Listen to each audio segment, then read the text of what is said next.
यहूदी और ईसाई को अपना दोस्त ना बनाओ, इसलिए कि वो आपस में एक दूसरे के दोस्त हैं। तो बात इतनी भी काफी थी, लेकिन फरमाया अल्लाह ताला ने वमन यतवल्लहुम मिनकुम, जो तुम में से उन्हें अपना दोस्त बनाएगा। तुम्हें मना कर दिया है, हमने रोक दिया है कि दोस्त बनाना। और अगर वमन यतवल्लहुम मिनकुम, जो तुम में से, वमन यतवल्लहुम मिनकुम, जो भी तुम में से उन्हें अपना दोस्त बनाएगा, फइन्नहु मिनहुम, तो वो उन्हीं में से है। तुम्हें बता दिया है कि दोस्त यहूदी और ईसाई को कभी दोस्त बनाना, और अगर बनाओगे तो फिर तुम, और फिर जो कुरान मजीद ने बात इस आया मुकद्दसा को जो खत्म फरमाया, तो फरमाया इन्नल्लाह ला यहदिल कौम ज़ालिमीन, बेशक अल्लाह जालिमों की कौम को हिदायत नहीं देता। जुल्म करने वालों के नसीब में हिदायत नहीं होती। वो जुल्म करते रहते हैं और उन्हें समझाया जाए तो मानते भी नहीं, इसलिए कि हिदायत उनका नसीब नहीं होती। मेरे भाई, दुनिया में बदनसीब है वो शख्स जो गलती करता है और फिर मानता भी नहीं, और दुनिया में कम ज़र्फ हैं वो लोग, कम ज़र्फ जो अपने जालिम होने के बावजूद जुल्म पर वजाहतें पेश करते हैं, अपनी गलतियों का एतराफ करने की बजाय उन पर दलीलें देते हैं। छोटे ज़र्फ के लोग। अल्लाह तबारक व तआला ने फरमाया यहूदी और ईसाई को कभी दोस्त ना बनाना। मेरे भाइयों, मेरे बुजुर्गों, मेरे दोस्तों, हमारा दीन तासुब से पाक है, लेकिन तसल्लुब का हामी है। तासुब का मतलब यह होता है कि कहना मार दो दूसरे को, बर्दाश्त ही ना करो, और तसल्लुब का मतलब यह होता है कि अपने दीन में पुख्ता हो जाओ, अपने दीन में पक्के हो जाओ। अब हम ना हर रोज नमाज की नियत बांधते हैं, अल्लाहु अकबर, सूरत फातिहा पढ़ते हैं, इहदिनस सिरातल मुस्तकीम सिरातल लज़ीना अनअमत अलैहिम। इतनी भी बात बड़ी थी, काफी थी। ऐ अल्लाह, हमें सिराते मुस्तकीम पे चला और उन लोगों के रस्तों पे चलाना जिन पर तूने इनाम किया। बड़ी बात थी, मुस्बत बात हो गई, मनफी बात की जरूरत न थी। लेकिन अल्लाह तबारक व तआला ने फरमाया कि जहां तुम मुझसे ये दुआ मांगो ना कि सिरात अल्लज़ीना अनअमत अलैहिम, या अल्लाह उन लोगों के रस्तों पे चला जिन पर तूने इनाम किया, अंबिया, सुलहा, अतकिया, सूफिया, औलिया, जहां ये दुआ मांगनी है ना, साथ एक और बात भी तुमने करनी है। वो क्या है? गैरुल मग़दूबी अलैहिम वलद्दालीन। ऐ अल्लाह, उनसे हमें बचा जिन पर तेरा गजब हुआ, उनके रास्ते पे न चलाना जिन पे तेरा गजब हुआ और जो गुमराह हो गए। अब दो बातें समझ में आई कि मोमिन को अपने अकीदे से प्यार करना है और काफिर के अकीदे से इजहारे बेजारी करना है, उनके नजरिए से, उनके अकीदे से नफरत करनी है। काफिर के अकीदे और नजरिए से, इसका क्या मतलब है? तसल्लुब का मतलब होता है अपने दीन में पक्का होना। दो तीन जुमलों में बात समझाता हूं, अगर आपकी समझ में आई तो बड़ा बेहतर होगा। दो तीन जुमलों में तसल्लुब, पक्का होना, इसका क्या मतलब है? इसका मतलब यह है कि अपनी आंखों पर जो तुमने ऐनक लगानी है वो दीन की ऐनक लगानी है। जो चीज भी देखनी है वो दीन की आंख से देखनी है। जो कुछ भी तुमने चाहना है, बड़ी बात कर रहा हूं अगर आप समझे तो, जो भी तुमने देखना है दीन की ऐनक से देखना है। जो तुमने चाहना है वो दीन के दिल के साथ चाहना है, और जो तुमने सोचना है वो दीन के दिमाग के साथ सोचना है। उसका तर्जुमा इकबाल ने किया, कहने लगे कौम मजहब से है, मजहब जो नहीं। कौम किससे है? कौम मजहब से है, मजहब जो नहीं। और फाजिल बरेलवी कहते हैं दहन में जुबान तुम्हारे लिए और बदन में है जान तुम्हारे लिए। हम आए यहां तुम्हारे लिए तो उठे भी वहां तुम्हारे लिए। अपनी हर चीज, हर नुक्ता नजर में पहले दीन, उसके बाद कोई और। काफर के अकीदे से। हमारे जमाने में ना फलसफी, मंतकी, अदीब, शायर, मलंग, तलंग, ये बड़ी जमातें, खिचड़ी है, खिचड़ी। अब वो खिचड़ी एक नया दर्श देती है। वो खिचड़ी ये कहती है कि ये सारे अल्लाह को पुकारते हैं, सारे उसी के नाम हैं। ये सारे, हमारे एक साबिक वजीर आजम ने भी कहा था, एक नौजवान की आदत दी है घसी पिटी जमात ने, वो भी यही कहते हैं। होली पे भी चले जाओ, दिवाली पे भी चले जाओ, हिंदुओं के मंदिर में भी चले जाओ, वो कहते हैं सारे उसी के नाम है। जो बुत को पुकार रहा है वो भी उसी को ही पुकार रहा है, माअज़ल्लाह। जो राम राम कह रहा है वो भी बात असल वही है। वो बेवकूफ हो। अगर बुत को पुकारने वाला भी किसी न किसी रंग में अल्लाह को ही पुकार रहा था, माअज़ल्लाह, तो फिर नबी पाक सल्लल्लाहु अलैहि वसल्लम को क्या जरूरत थी बुतों का मुकाबला करने की? तुमने तो सारा दीन ही मशकूक कर दिया है, हर शय मशकूक हो गई। जो बुतों को पुकार रहा है वो भी उसी को पुकार रहा है, जो राम कह रहा है वो भी उसी को कह रहा है, जो पत्थर पूज रहा है वो भी, क्या तमाशा लगाया हुआ है। अल्लाह तबारक व तआला तो इतना गयूर है, वो कहता है इन्नल्लाह ला यगफिरु अन युशरका बिही व यगफिरु मा दून ज़ालिका लिमन यशा। मैं हर चीज बख्श दूंगा, मेरे साथ किसी को शरीक ना बनाना, मैं उसकी माफी नहीं दूंगा। अल्लाह के प्यारे पैगंबर हजरत उज़ैर जनाब ईसा अलैहिमुस्सलाम को जब लोगों ने माज़अल्लाह खुदा का बेटा कहा, तो रब तबारक व तआला ने कुरान पाक की आयतें नाज़िल फरमाई, फरमाया ये झूठ बोलते हैं, ये जुल्म करते हैं अपनी जानों पर। ओ भाई, ये खिचड़ी जो पका रहे हैं ना मलंग लोग, अदीब लोग, सारे उसी के नाम है। उसका एक ही नाम है, ला इलाहा इल्लल्लाह, ला इलाहा इल्लल्लाह, ला इलाहा इल्लल्लाह। उसके सिवा कोई भी माबूद हो ही नहीं सकता, सवाल ही नहीं। ओ खुदा के बंदे, ये फलसफा, और फिर हम सियाने बने, हमारे दिलों में रहमत बड़ी है, नरमी बड़ी है, काफर के हक में, मुशरिक के हक में, सारे जी उसी को पुकारते हैं। तू ज्यादा मेहरबानी करने वाला है या नबी पाक ज्यादा रहमत लिल आलमीन है?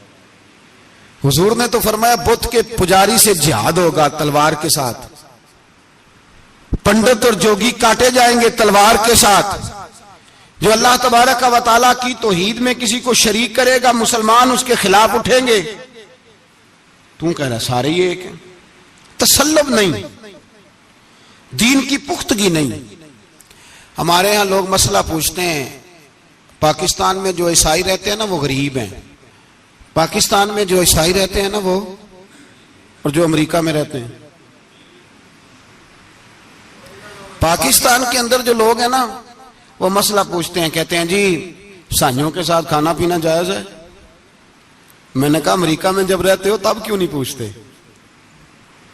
यहां तुम मसला पूछते हो, पूछते हैं ना लोग, ईसाइयों के साथ खाना पीना जायज है कि न जायज, और वहां जब तुम्हें जरूरत होती है पासपोर्ट की तो ईसाई बीबी से निकाह कर लेते हो। और पूछो ना अपने मुल्क के सियासतदानों से, पूछो इनसे कि तुम्हारे बच्चे जो जाके वहां रोटियां खाते हैं तो कौन से होटल हैं जहां बिल्कुल जायज तुम्हारे लिए अलहदा से पकता है? वो जो तुमने वहां रिश्तेदारियां की हुई हैं, तुम्हारे बच्चे वहां रह रहे हैं, तो वहां मसले नहीं याद। अगर एक गरीब नाली साफ करने वाला ईसाई आए तो उसके बारे में फतवा है कि इसके साथ रोटी नहीं खानी, और ट्रंप आ जाए तो फिर कोई मौलवी मसला नहीं पूछता कि इसके साथ खाना जायज है कि नाजायज है। हमारा वो जो कुफर के मामले में इजहार बेजारी था, नफरत, काफर के अकीदे से, हम कभी नहीं कहते कि ईसाइयों के मंदिरों को आग लगा दो। कभी जुलूस लेके गए हैं कि मंदिर गिराना है? बोले, उनका गिरजा कभी गिराया है? हिंदू का मंदिर, मरज़ई की इबादत गाह, अकलियत करार दे दिया, ठीक है, जहां ईसाई अलहदा से अपना काम कर रहे हैं तुम भी करो। लेकिन हम उनके अकीदे के कभी भी हामी नहीं हो सकते। अगर कहें कि ईसाई भी सही कह रहा है, हजरत मरियम को अल्लाह की बीवी कह रहा है, जनाब ईसा को अल्लाह का बेटा कह रहा है, और तू कहे सारे उसी के नाम है, तो ये बात तेरी दुरुस्त, इसलिए कि हम तो रोज कहते हैं कुल हुवल्लाहु अहद, अल्लाहुस समद लम यलिद व लम यूलद, न किसी का बाप है न किसी का बेटा है। वलम यकुल लहू कुफुवन अहद, उसका तो कोई हमसारी नहीं, उस जैसा दूसरा कोई है ही नहीं। तो भाई जिस अकीदे का तो ऐलान कर रहा है, जो आदमी तेरे अकीदे के खिलाफ चल रहा है, उसको तूने सही कैसे कह दिया? ये कैसे हो? तो मेरे भाई इस्लाम ये कहता है कि असास, बुनियाद, नजरिया, तो अपने नजरिए पे नाज करेगा, दूसरे के नजरिए से इजहारे बेजारी करेगा। और भाई जागो और बस कर दो, जाग जाओ। असास, बुनियाद, नजरिया असल है, और असल पर समझौता हो सकता हो ही नहीं सकता। बुखारी शरीफ में एक हदीस है, बात मजबूत करने के लिए अर्ज करता हूं। हजरत याहया एक ताबी बुजुर्ग है, वो कहते हैं हजरत अब्दुल्ला इब्न उमर रदी अल्लाह ताला अन्हु मेरे पास आए तो मैंने उनसे कहा, हुजूर हमारे मोहल्ले में एक जमात रहती है मुसलमानों की, वो नमाजें भी पढ़ते हैं, रोजे भी रखते हैं, ज़कात भी देते हैं, हज भी करते हैं, बस तकदीर को नहीं मानते। सिर्फ एक चीज के इनकारी है, तकदीर के। तो क्या हुक्म है? तो आप फरमाने लगे, उनसे कह दो कि हमारा तुम्हारा कोई ताल्लुक नहीं, उनसे कह दो हमारा तुम्हारा कोई रिश्ता नहीं, हमारा तुम्हारा कोई किसी किस्म का राबता। और फरमाया उनको बता देना कि रसूल पाक के सहाबी ने फतवा दिया है, जितनी मर्जी नमाजें पढ़ो, जितने मर्जी रोजे रखो, और ओहद पहाड़ के बराबर अगर तुम्हारा दिल करे तो सदके करो, पर तुम्हारा कोई अमल अल्लाह की बारगाह में कबूल नहीं, जब तक तुम्हारा अकीदा सही नहीं, जब तक तुम्हारा नजरिया ठीक नहीं, उतनी देर तक कोई अमल अल्लाह की बारगाह में तुम्हारा काबिल कबूल नहीं। असास पर, बुनियाद पर कोई समझौता हो सकता, बुनियादों पर समझौते नहीं होते भाई। और एक होता है गुनाहगार, एक होता है गद्दार। गुनाहगार और गद्दार में बड़ा फर्क होता है। एक आदमी शराब पीता है, किसी ने उसको मना किया तो उसने कहा यार मेरी गलती है, आइंदा नहीं पीऊंगा, वो गुनाहगार है। एक ने कहा नहीं पीनी चाहिए, वो काफिर है। एक नमाज नहीं पढ़ता, उसको कहा पढ़, बहाने लगाता है, कपड़े नहीं सही, रमजान से शुरू करूंगा, कोशिश है बस, वो गुनाहगार है। एक कहता है नमाज पढ़नी नहीं चाहिए, वो काफिर है। एक के जेब में पैसे थे, हज करने नहीं गया, बहुत बड़ा गुनाह किया। एक कहता है हज करना ही नहीं चाहिए, वो काफिर हो गया। ओ भाई गुनाहगार और होता है गद्दार, दोनों में फर्क है। अब तो गद्दारियां हो रही हैं सरेआम, हमले हो रहे हैं, हुकूमतों पर प्रेशर है। यूरोप एक मिनट से पहले मरज़ई को वीजा देता है, कादियानी को वीजा देता है। ये सुपर काफर है कादियानी और मरज़ई, और बड़ी जिम्मेदारी से कह रहा हूं, ये कल भी काफर थे, आज भी, कल भी काफर थे और आज भी, और कयामत तक। और अगली बात सुन लो, मन शक्का फी कुफर ही फकद कफर, जो इनके कुफर में शक करे वो भी काफर है।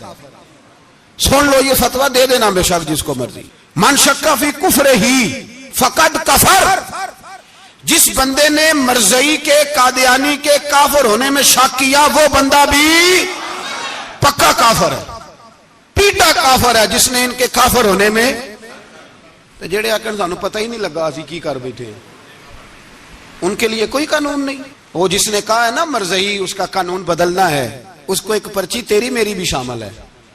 ऐसे ना कहना कि वो बड़े बेईमान निकले, काफर निकले, तूने भी ठप्पा लगाया है, तू साथ है, तू शामिल है। जब कौमी असेंबली में ये करारदाद पेश हो रही थी तो उनको वोट देने वाले उनके गुनाह में शरीक थे, मुजरम थे, साथ शामिल थे। उनको माफी नहीं मिलेगी, उनको लंबी तौबा करनी पड़ेगी अल्लाह की बारगाह में, उन्हें आंसू बहाने पड़ेंगे उनको ठप्पे लगाने की वजह से। बचना जाया करो कि हुक्मरान बुरे हैं तो हम बड़े नेक परहेजगार हैं, ठप्पे लगाने वाले साथ शरीक है जुर्म। कहते पता ही नहीं चला, कैसे पता नहीं चला, कैसे पता नहीं चला? ये तो जो मदहोश होते हैं उन्हें पता चल जाता है ये नबी पाक की इज्जत की बात हो रही है। बंदा मदहोश हो ना, मदहोश, बेहोश हो मुसलमान, रसूलुल्लाह की बात हो तो उसकी भी आंखें खुल जाया करती है। और तुम जागते पढ़े लिखे असेंबलियों में बैठे मालदार, तुम पता ही नहीं चला कानून बदल गया, खबर ही नहीं हुई। ये धोखा किसी और को देना।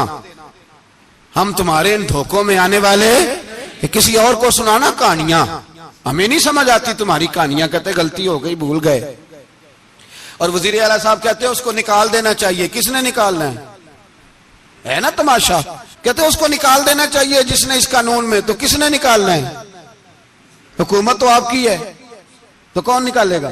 शर्म करो, मर जाओ डूब के। ये तुम्हारा तरीका है? जुर्म करते हो और जुर्म करके कहते हो नहीं नहीं निकाल देना। कौन निकालेगा? निकालो, पता चले तुम्हारा। अमीर मिल्लत पीर जमात अली शाह साहब मुहद्दिस अलीपुरी रहमतुल्लाह अलैह, पीर साहब फरमाते हैं जब पाकिस्तान बन रहा था तो हम नबी पाक सल्लल्लाहु अलैहि वसल्लम की अजमतें बयान किया करते थे। हम कहते थे लोगों पाकिस्तान बनेगा तो उसमें नबी पाक का निजाम आएगा, गरीब अमीर का फर्क मिट जाएगा, उसमें कोई बरादरी नहीं होगी, एक बरादरी होगी जिसका नाम मुसलमान होगा। उसमें छोटा बड़ा अमीर गरीब एक ही सफ में खड़े हो गए, महमूद व अयाज, ना कोई बंदा रहा ना कोई बंदा नवाज। ये पाकिस्तान होगा। और कहते हैं हिंदू पंडित तकरीरें करते थे, ओ वहां नबी पाक का निजाम नाफज होगा, माज़अल्लाह हाथ कटेंगे, गर्दनें कटेंगी, बड़ा वो माज़अल्लाह मुखालफत करते थे। वो क्या पता था कि बाद में यहां भी सारे वही तमाशे होंगे जो वो कह रहे हैं। तो पीर साहब कहते हैं कि जगह हिंदुओं का जलसा था, हिंदुओं का पंडित तकरीर कर रहा था, वहां सारे हिंदू बैठे थे। तो उस पंडित ने ना तकरीर करते करते नबी पाक की शान में कोई बेअदबी कर दी माज़अल्लाह। क्योंकि सारे हिंदू थे, कोई मुसलमान नहीं था। एक मलंग बैठा था दूर, उसने दौरी डंडा पकड़ा हुआ था और कोई अपनी मौज का काम कर रहा था। आपको पता है उनके पास जो डंडा होता है बड़ा रंगीन होता है, को स्पेशल बनाया होता है उन्होंने। तो बैठा था मलंग। मैंने कहा बेहोश भी हो ना, जो बेहोश हो मुसलमान, रसूलुल्लाह का नाम आए तो उसकी भी आंखें खुल जाया करती है, तेरी बंद की बंदी रह गई है, कैसे हो गया? हाथ में डंडा था और वो अपने काम लगा हुआ था। जब उसके कानों में स्पीकर की आवाज आई ना कि नबी पाक के बारे में बात की है, तो डंडा उठाया, पीछे से स्टेज पे चढ़ गया। और हिंदुओं ने समझा मलंग आदमी है, इसने क्या करना है। आया पंडित के पास और वो कहता है मैंने 3 डंडे इतनी जोर से मारे कि चौथे की जरूरत ही ना पड़ी। इतनी जोर से 3 डंडे सर पे मारे कि चौथे की जरूरत है उसकी फिर आवाज ही निकली, मर गया वो। मुझे पकड़ा, जेल में फेंक दिया।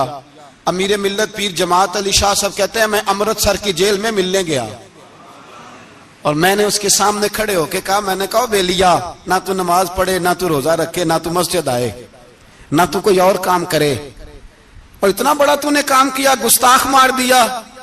तो पीर साहब कहते हैं वो मलंग अपने पैरों पे उठ के खड़ा हो गया और उसकी आंखों में आंसू थे और मेरी तरफ देख के कहने लगा, पीर जी मैनू लम्मियां गल्लां ते नहीं आउंदियां, मैं अनपढ़ आ, चोखा ते ने मैनू पता, गुनाहगार आ, बड़ा गुनाहगार आ, बड़ा गुनाहगार आ, बड़ा गुनाहगार, बड़ा गुनाहगार आ, पर कसम अल्लाह दी इज्जत दी मैं गुनाहगार आ पर अपने नबी दा गद्दार नहीं, गुनाहगार आ पर रसूलुल्लाह दा गद्दार कोई बात नहीं। अगर कोताहियां करता हूं तो अब ये तो नहीं ना हो सकता कि ऊंची और सुच्ची सरकार की को मेरे सामने बेअदबी करके चला जाए। ये तेनू पता ही नहीं लगा, तू कहता खबर ही नहीं हुई, कब हो गया पता ही नहीं था, वजाहतें देता फिरता है। और कुछ मौलवी मुल्ला जो धब्बा है दीन के नाम पे, वो वजाहतें देते फिरते हैं, कहते हैं मुनाजरे कर लो, शर्म करो। दीन के नाम पर वोट मांग के असेंबलियों में जाते हो और वहां जाके इन बेईमानों की गोदों में बैठ जाते हो, तुम्हें हया नहीं आती। और नबी पाक की बात आए तो फिर भी तुम्हारी गैरत जोश नहीं मारती, फिर भी दलीलें देते फिरते हो। मेरे रसूल पाक अलैहिस्सलातु वस्सलाम के गुलामों, याद रखो दीन में तसल्लुब पैदा करो, मजबूती। कल लोग मसले पूछा करते थे कि सहाबी का अहले बैत का बेअदब है तो उसके जनाजे पे जाएं कि ना जाएं। अब नहीं लोग पूछते, अब हमारे दिलों में फतवे ज्यादा आ गए हैं, मर्जी करते फिरते हैं। हमारा बच्चा किसी बद मजहब की मस्जिद में जाता है, हम कहते हैं नहीं नहीं वैसे ही जाता है, तुझसे पूछा जाएगा, उस दिन पता चलेगा। जिस दिन तुम मरेगा तो तेरे लिए दुआ भी नहीं करेगा, तेरी कब्र पे भी नहीं जाएगा, तुझे पता चलेगा उस दिन कि वैसे ही जाता है कि ऐसे जाता है। कोई पाबंदी नहीं, कोई तसल्लुब भी नहीं, अकीदे में ईमान में कोई पुख्तगी नहीं, हमें ख्याल ही नहीं कि किधर जा रही है औलादे, सोचते ही नहीं हम।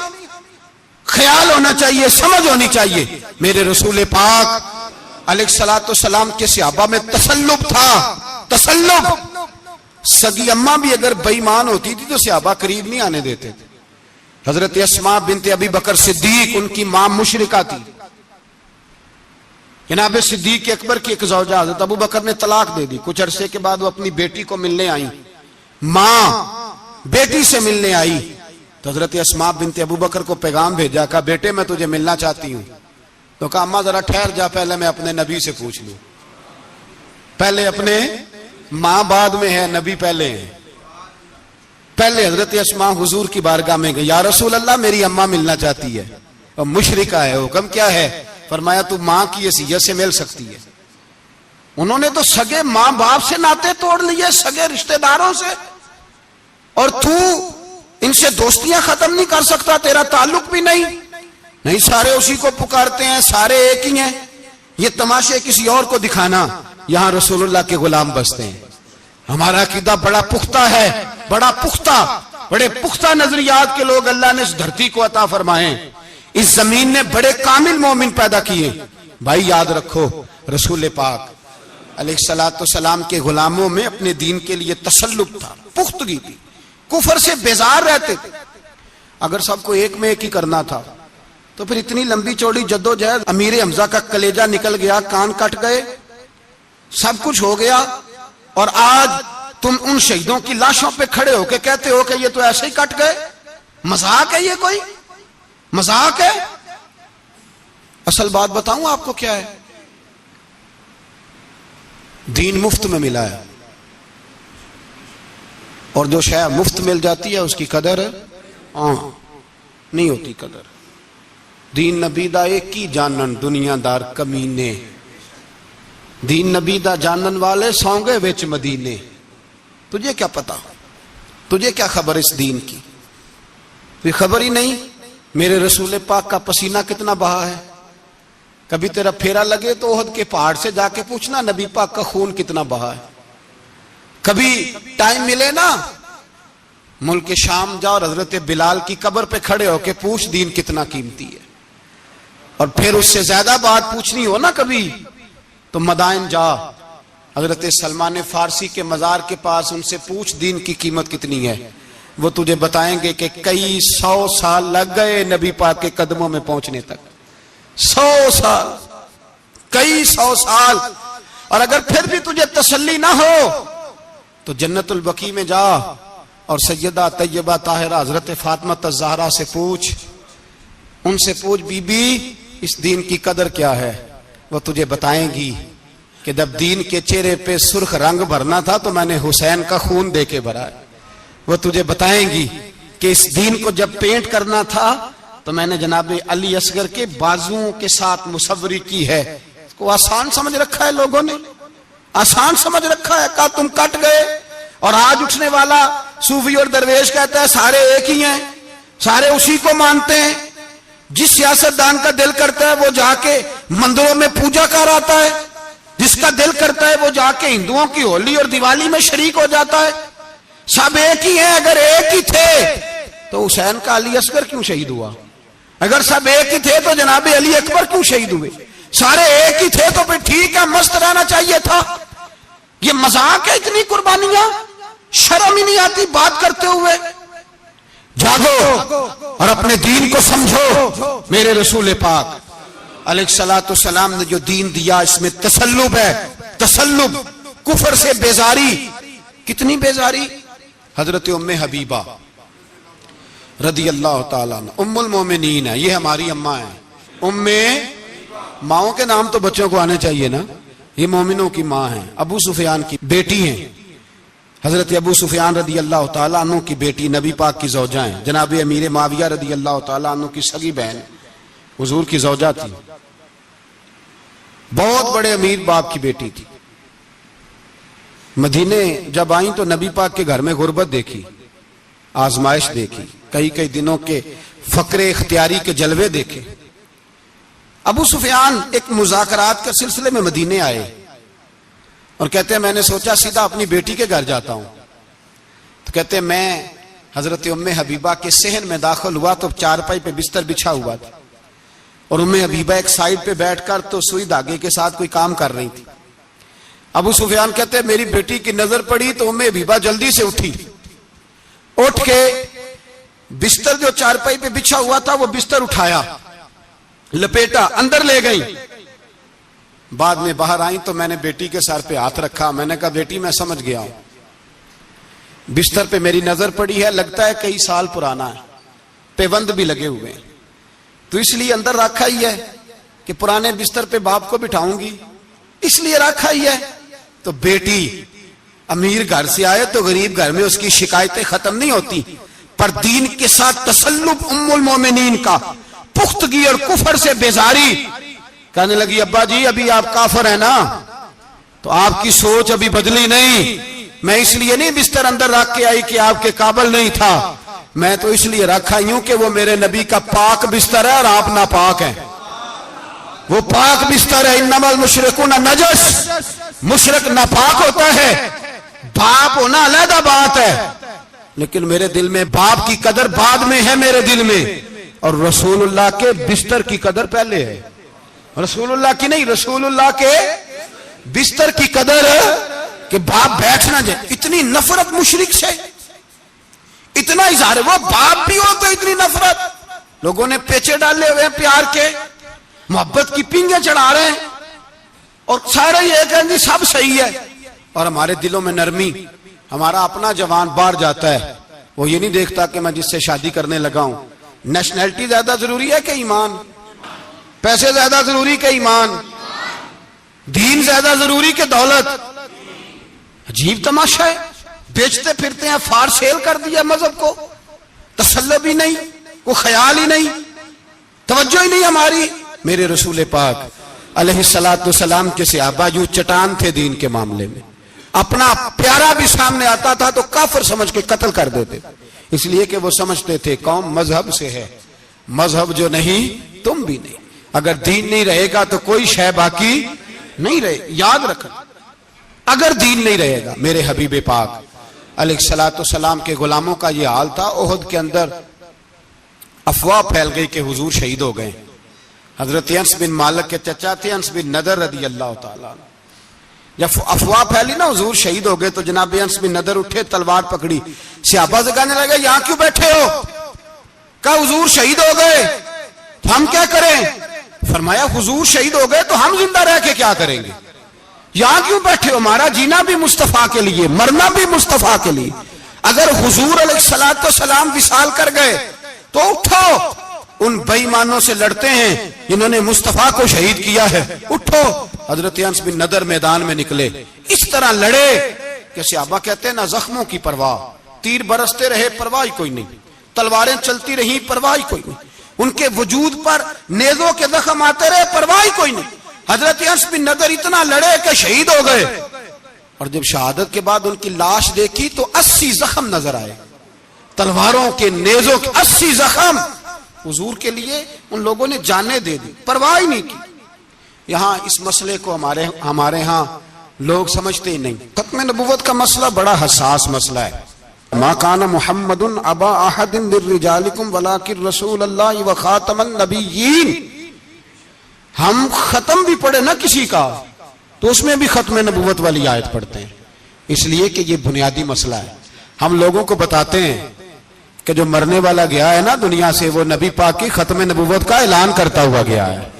हम लोगों को ये बात बतलाते हैं। मेरे हबीब पाक अलैहिस्सलातु वस्सलाम की 150 के करीब हदीसें हैं कि मैं आखिरी नबी हूं, मेरे बाद कोई नबी नहीं है। 150 के करीब हदीसों में हुजूर ने इरशाद फरमाया, जगह जगह महबूब पाक ने वजाहत फरमाई कि मैं आखिरी नबी हूं, मेरे बाद कोई नबी हो सकता, वजाहत। और हमारे उलमा ने लिखा है जो दावा करे कि मैं नबी हूं, और जिस बंदे ने उससे ये कहा कि चल कोई दलील दिखा, वो भी काफिर हो गया, वो भी काफिर। क्यों तूने ये सवाल किया?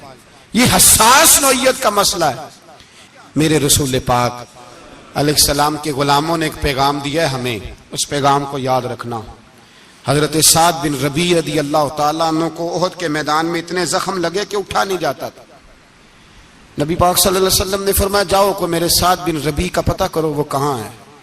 सहाबा आए तो फरमाते हैं जब हम उनके पास पहुंचे तो उनकी रूह परवाज कर रही थी।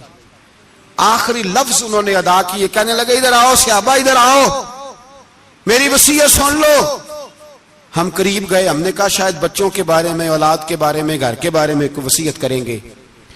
तो हजरत साद बिन रबी ने वसीयत फरमाई, कहने लगे जाके नबी पाक के गुलामों को मेरा पैगाम दे देना, जाके उम्मत मुस्लिमा को मेरा पैगाम दे देना कि मुसलमानों, अगर तुम में से एक भी जिंदा हुआ और नबी पाक की नामूस पर कोई हरफ आया तो फिर अल्लाह की बारगाह में तुम्हारा कोई उज़र कबूल नहीं किया जाएगा। ये मैदान उहद में सर से लेकर पांव तक जख्म लगे हुए एक सहाबी का पैगाम है उम्मत मुस्लिमा के नाम।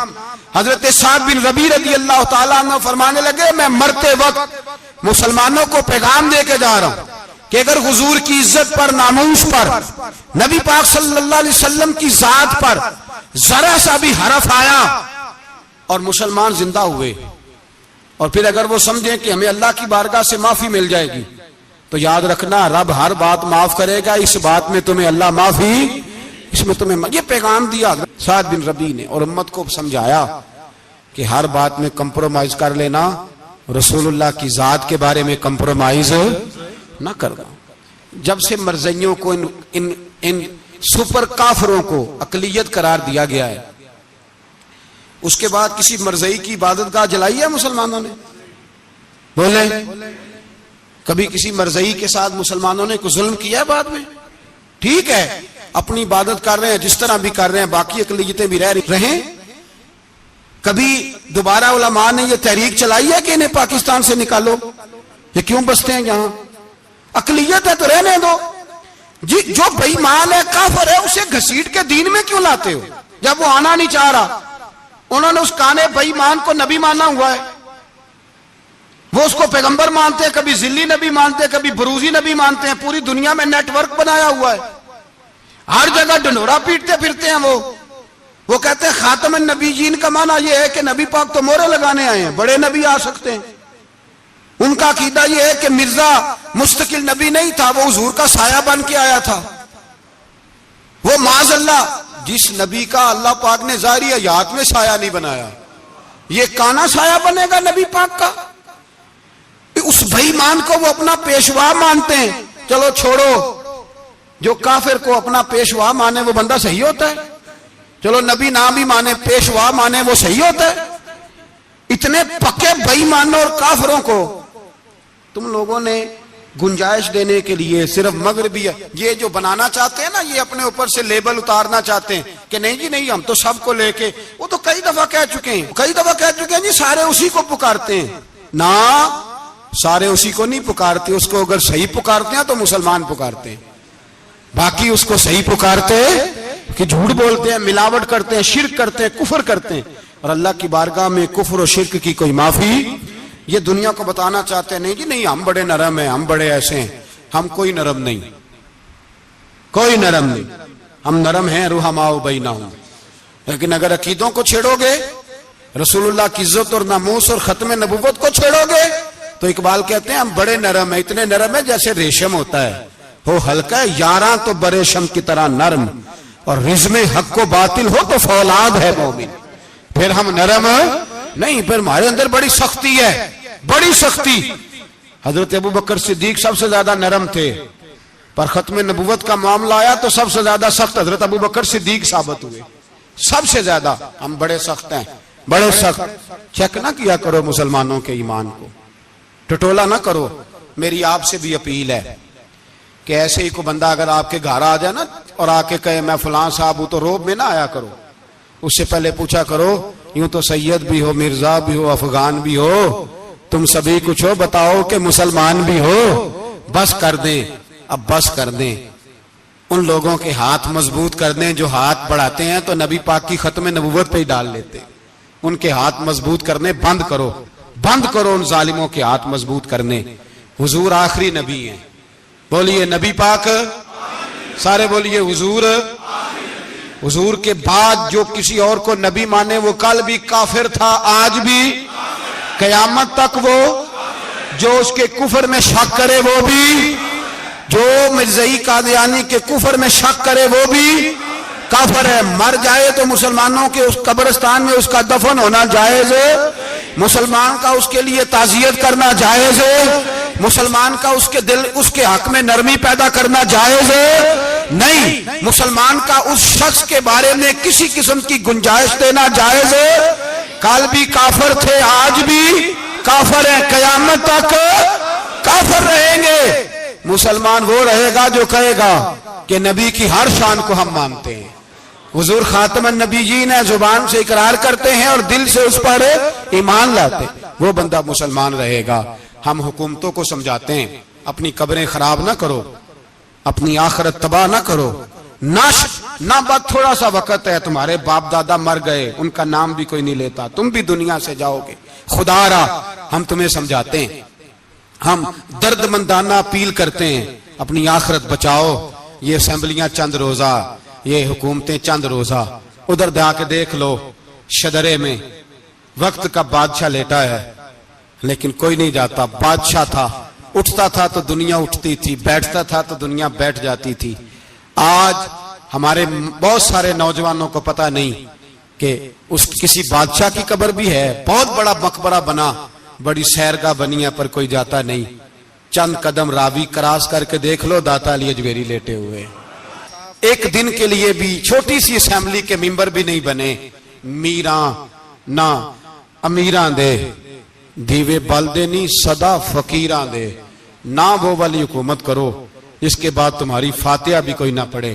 और जा जाके देख ले, दाता साहब की कब्र के चारों जानब फटियां लगी हुई हैं, सारा दिन सारी रात अल्लाह का कुरान पढ़ा जाता है, दिन रात वहां दुरूद पढ़े जाते हैं, उनको इसाले सवाब किया जाता है। ये वाली जिंदगी जी, वापस आ जा, ना अपनी आखिरत खराब कर, भज जा, वक्त की हुक्मरान लौट आ, रसूलुल्लाह के कदमों में बैठो, ऐलान करो, बगावत करो नबी पाक के दुश्मनों के खिलाफ, और हुजूर के सच्चे गुलाम बन के जियो। अगर सच्चे गुलाम बनोगे तो हजरत उमर बिन अब्दुल अजीज की तरह तुम्हारे तज़किरे मिंबरों पे रहेंगे, और अगर गद्दारी करोगे, गद्दारी, तो यजीद की तरह तुम्हारी अपनी औलादें भी तुम्हारा नाम नहीं लेंगी, अपनी औलादें भी तुम्हारे तज़किरे छोड़ जाएंगी। याद रखना, अल्लाह की लाठी बड़ी बेआवाज है, कुल्लु मन अलैहा फान, फना कर देता है हर चीज को। दुआ है अल्लाह हमें समझने की तौफीक अता फरमाए।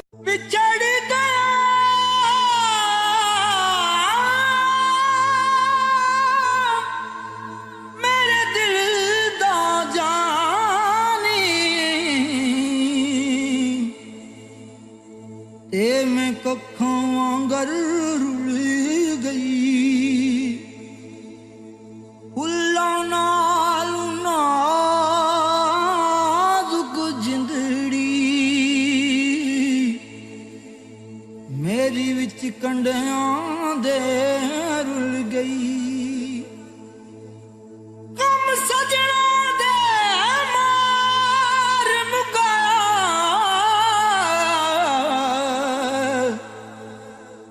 ते मैं अथरू बन के डुल गई। एक माया तेरी याद ना भुलदी, बाकी हर शै जग दी भुल गई।